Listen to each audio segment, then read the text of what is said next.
Assalamualaikum, salam sejahtera. Saya Nazri Kaha. Ini agenda awani. Keputusan Malaysia dan juga Singapura untuk mengesahkan perjanjian dua hala projek kereta api berkelajuan tinggi Malaysia-Singapura ditamatkan menjadi perbualan sepanjang minggu ini.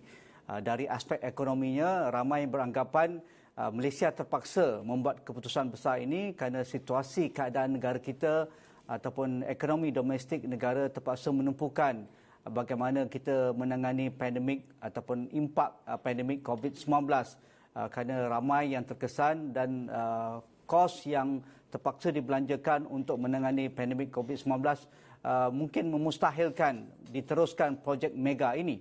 Bagi setengah pihak beranggapan kita kerugian banyak perkara, terutama dalam melihat projek yang berimpak tinggi dari aspek menjadi satu tarikan kepada pelaburan terus asing FDI kerana kita memerlukan satu model-model sebegini untuk kita bersaing seperti Singapura.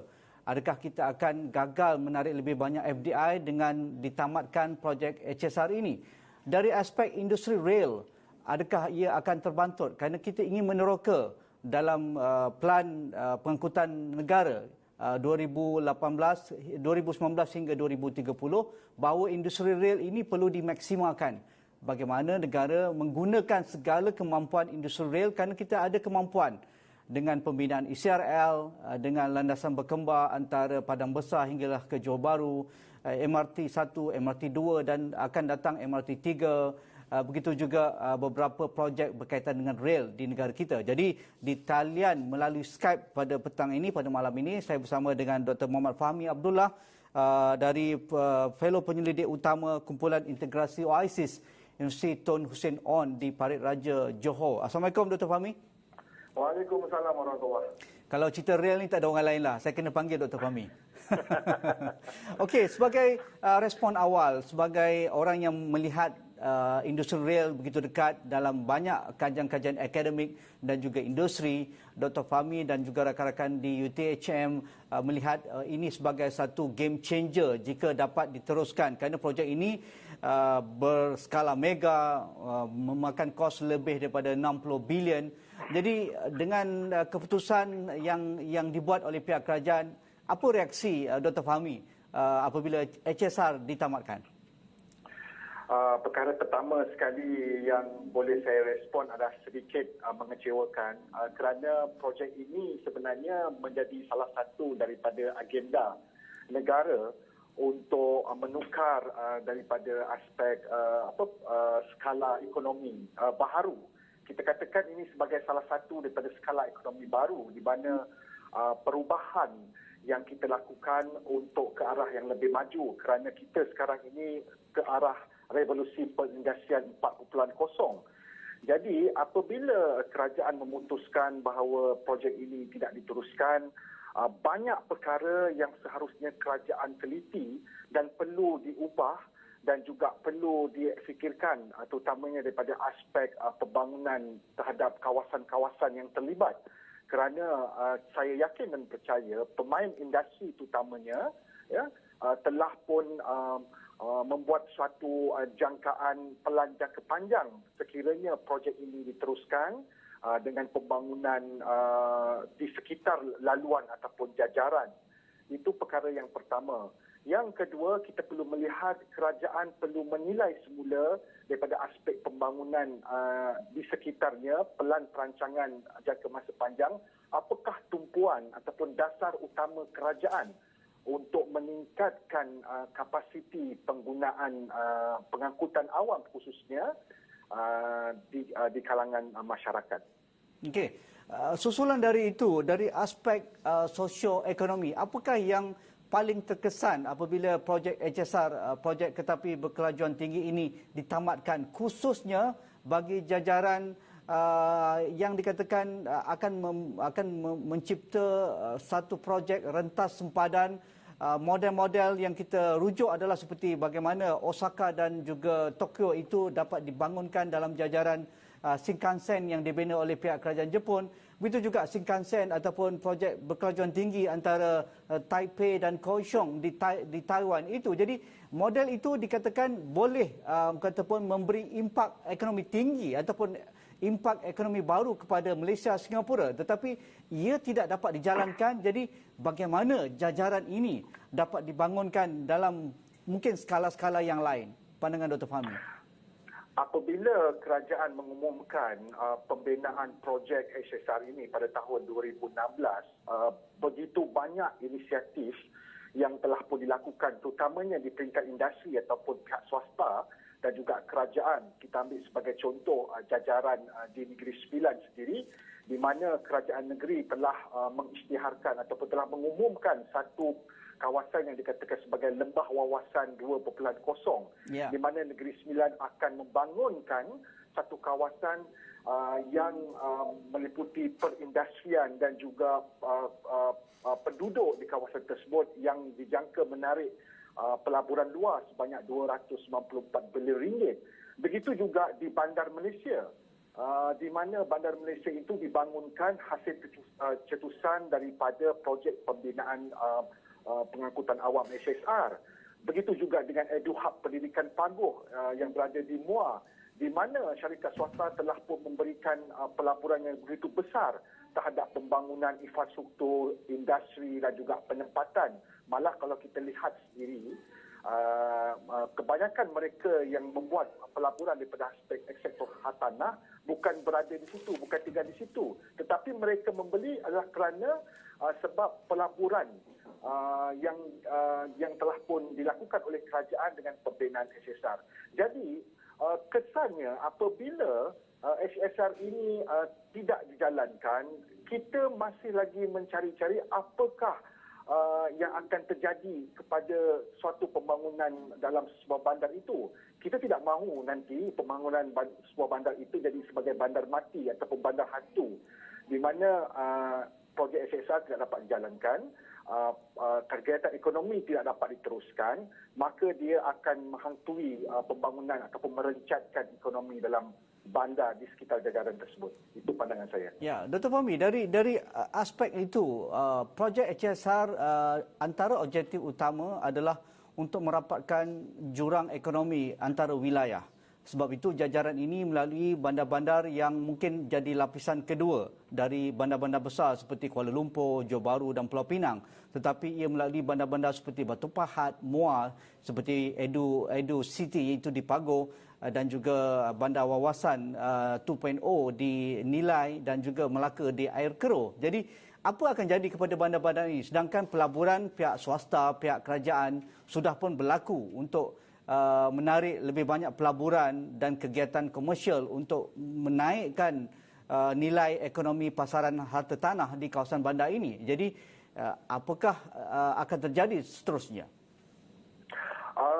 Kita melihat sebenarnya sekarang ini telah pun berlaku kemasukan pelaburan apabila pihak kerajaan telah ingin melaksanakan HSR. Dan apabila pihak kerajaan membatalkan HSR ini, kita berkemungkinan akan merasakan kesan yang sangat besar daripada aspek pendudukan satu kawasan. Yang kedua, yang pertama, yang kedua, peningkatan nilai hartanah itu tidak akan berlaku kerana pelaburan di luar tidak masuk ke dalam negara, dan sudah pasti dia akan merencatkan ekonomi setempat dan menjadikan bandar itu tidaklah berbeza seperti bandar-bandar yang sedia ada, kerana tidak berlaku daripada aspek pembinaan teknologi, peluang pekerjaan pun tidak dapat ditingkatkan di kawasan tersebut. Maksudnya kita tidak boleh bergerak ke hadapan kerana ekonomi itu statik dan berkemungkinan ia akan lebih buruk lagi kerana ia tidak dapat dimangkin ataupun tidak dapat disokong oleh pembangunan ataupun projek yang bagi saya boleh memberikan manfaat pada masa hadapan. Menurut Menteri Ekonomi Datuk Seri Mustafa Mohamed, antara beliau katakan ketika ditemubal oleh Esrawani, walaupun ditamatkan tetapi kerajaan ada beberapa langkah-langkah yang ingin dilaksanakan walaupun antara cadangannya meneruskan HSR ini tetapi hanya dari Kuala Lumpur menuju Johor Bahru saja. Beliau mengatakan ini hanyalah spekulasi, belum ada tindakan ataupun keputusan dari pihak kerajaan. Jadi adakah wajar kalau ingin diteruskan di masa hadapan projek antara Kuala Lumpur dan Johor Bahru ini dengan model yang sama hanya berhenti setakat Johor Bahru? Adakah viable? Adakah wajar diteruskan ataupun perlu dilihat dengan model-model lain? Kerana mungkin dari sudut return ekonomi itu tidak sama apabila melangkaui sepadan Singapura. Kita kena faham pembangunan projek SSR ini sebenarnya dia merupakan suatu bentuk model baharu dalam kita mempelbagaikan ekonomi yang menghubungkan di antara dua buah negara yang menjadi salah satu ekonomi yang memegang ekonomi di Asia Tenggara iaitu Singapura dan Malaysia.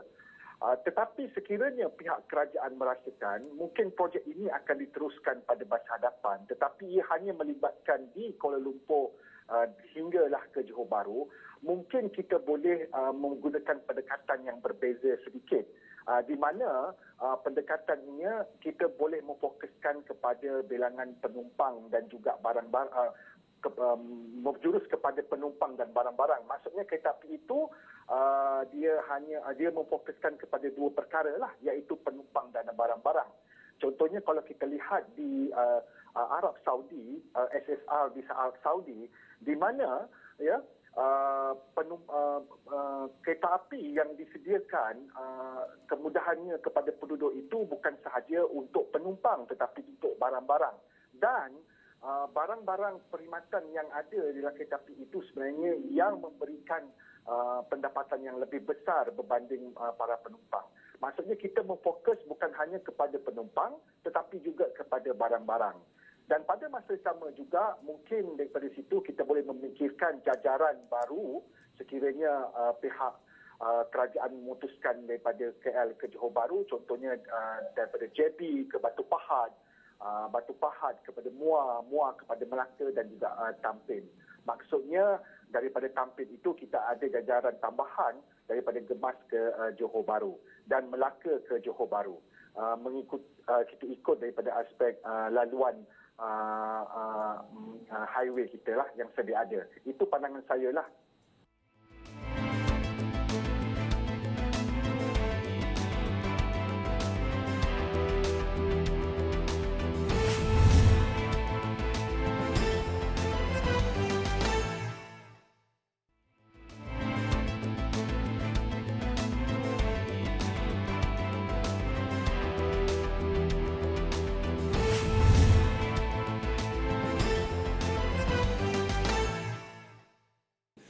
Dari aspek pemindahan teknologi, pihak UiTM pastinya mungkin agak terkilan dengan pembatalan ini kerana center berkaitan dengan industri rail ini ada dilakukan dengan begitu aktif sekali di UiTM. Tetapi walau apapun kita tidak perlu orang kata pun rasa begitu terkilan kerana kita masih ada ruang-ruang yang perlu kita pertingkatkan. Jadi bagaimana kita perlu mengungguli industri rail ini walaupun dengan penamatan HSR ini, Dr. Fahmi?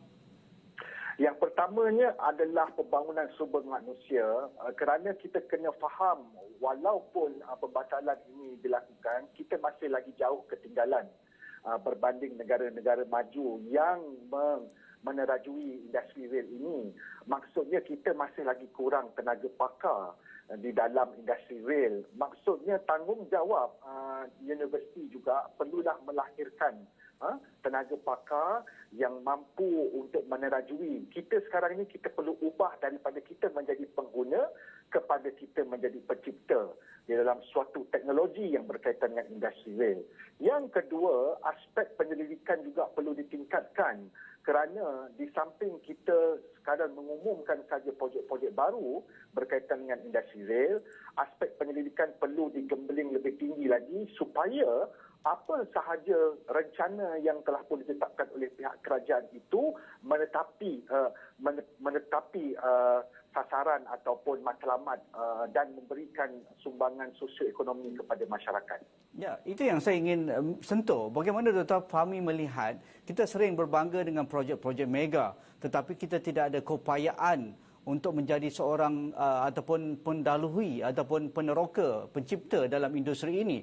Misalnya kita sudah ada lama dah dalam industri ini berkaitan dengan kereta api seperti kereta api Tanah Melayu, KTM. Tetapi kita saban tahun kita melihat KTM melalui kerugian yang bukan sedikit, beratus-ratus juta dan terpaksa disuntik oleh pihak kerajaan.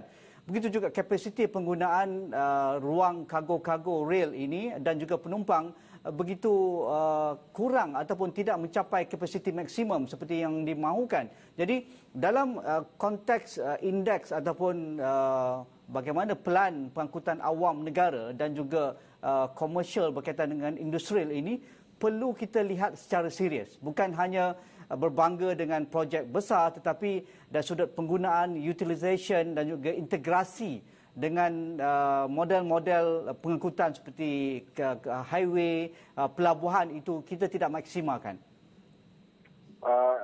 Betul, perkara itu seharusnya sebenarnya industri rail, mereka yang terlibat pada industri ini perlulah mengubah model perniagaan yang sedia ada. Kerana bagi saya melihat model perniagaan yang sedia ada ini seolah-olah kita hanya menguruskan operasi harian industri rail ataupun pengangkutan rail di Malaysia. Model perniagaan itu perlulah lebih memfokuskan kepada bagaimana kita nak meningkatkan kepakaran di kalangan pekerja, bagaimana kita nak meningkatkan keuntungan industri rail itu sendiri.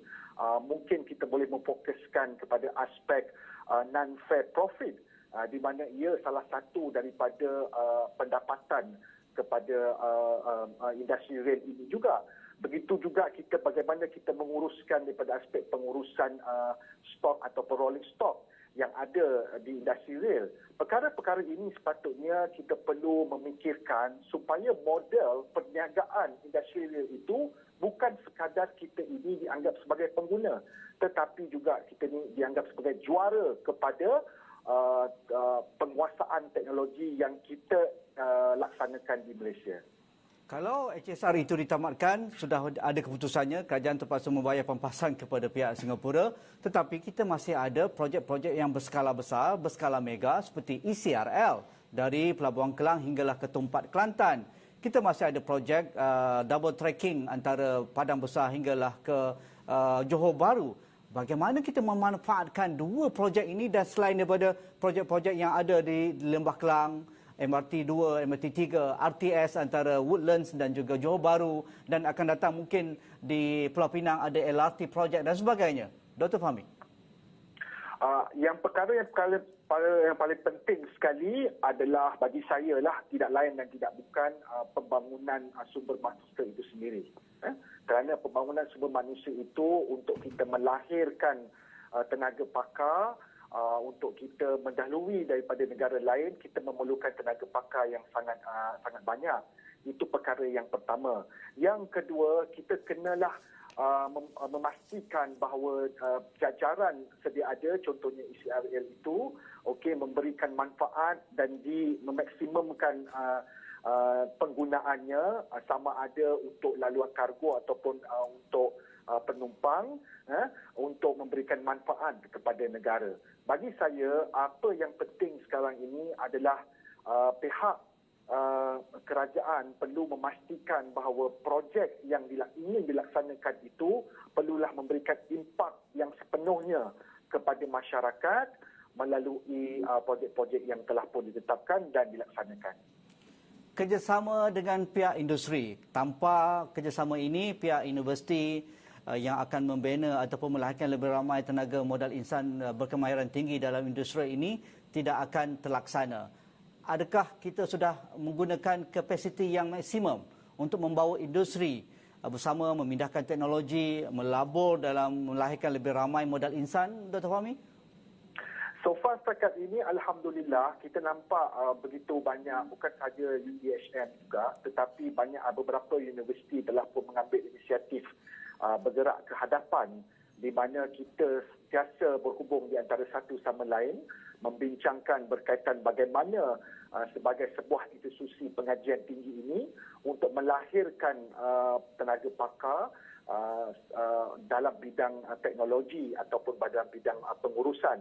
Kerana bagi kita tidak ada apa-apa manfaat ataupun faedah sekiranya sebuah projek itu tidak melibatkan bakat tempatan. Pada masa yang sama juga sekarang ini saya melihat bahawa banyak universiti telah pun menawarkan banyak program yang menjurus kepada teknologi rail. Di UTHM sendiri sudah pasti kita memang mempunyai program ijazah sarjana muda yang memfokuskan kepada bidang kejuruteraan rail. Begitu juga kita juga menawarkan banyak lagi bidang dalam di peringkat sarjana ataupun peringkat doktor. Begitu juga dengan universiti-universiti lain. Di UniKL sendiri juga mereka menawarkan ijazah sarjana muda dan juga di peringkat doktor falsafah ataupun sarjana untuk meningkatkan lagi pengetahuan sebagai persediaan sumber manusia kepada pihak industri agar kita dapat meningkatkan keboleh capaian ataupun keboleh pasaran graduan dan juga meningkatkan pendapatan negara melalui pembangunan sumber manusia ini. Dengan pelaburan yang berbilion ringgit kerana industri rel ini memakan kos yang tinggi, tetapi kita perlu ada return of investment (ROI).